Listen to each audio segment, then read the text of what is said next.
ভিডিওগুলো, টিভির ভিডিওগুলো বের করলে দেখা যাবে যে সেনাবাহিনী পুরা বিএনপির ভারপ্রাপ্ত চেয়ারম্যান তারেক রহমান বলেছেন, সরকারের এমন কোনো পদক্ষেপ নেওয়া উচিত নয় যাতে রাষ্ট্র ও রাজনীতিতে পলাতক স্বৈরাচারের দোসররা পুনর্বাসিত হওয়ার সুযোগ পায়।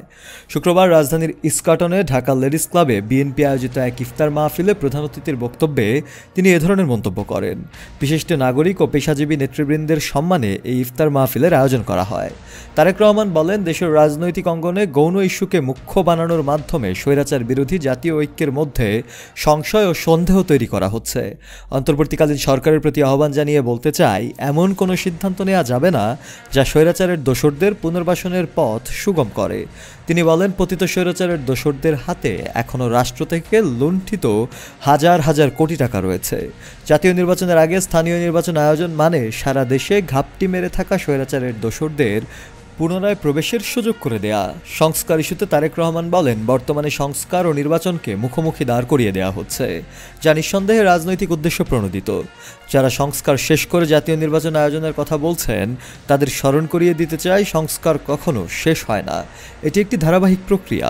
তিনি আরও বলেন, পলাতক স্বৈরাচারের শাসনকালে সিভিল সোসাইটি ও পেশাজীবীদের একটি অংশ স্বৈরাচার ও ফ্যাসিবাদের সক্রিয় সহযোগী হয়ে উঠেছিল। সে সময় গুম, খুন, দুর্নীতি, নারী নির্যাতন, টাকা পাচার ও বন্দিশালার নির্মমতার বিরুদ্ধে প্রতিবাদ করার সাহস তারা দেখায়নি, বরং উল্টো ফ্যাসিবাদীদের অপকর্মকে ন্যায়সঙ্গত প্রমাণের চেষ্টা করেছিল। বিগত সরকার সংবিধান মানেনি উল্লেখ করে তারেক রহমান বলেন, দেশের সংবিধানকে বরাবর পরিবর্তন করে পলাতক স্বৈরাচার এটিকে দলীয় সংবিধানে রূপান্তরিত করেছে। সংবিধানের ৬৫ অনুচ্ছেদ অনুযায়ী জনগণের প্রত্যক্ষ ভোটে নির্বাচিত প্রতিনিধিদের নিয়ে সংসদ গঠিত হওয়ার কথা, কিন্তু স্বৈরাচার সরকারের আমলে বারবার জনগণের ভোট ছাড়া সংসদ গঠন করা হয়েছে, যা গোটা দেশ ও বিশ্ব দেখেছে। দীর্ঘ ১.৫ শতক মাফিয়া শাসনে ৩.৫ কোটি তরুণ ভোটার সহ জনগণের ভোটাধিকার হরণ করা হয়েছে। নাগরিকদের রাজনৈতিক ক্ষমতায়ন নিশ্চিত না করলে কোনো সংস্কারই টেকসই হবে না। শফেল মাওলা, কালের কণ্ঠ।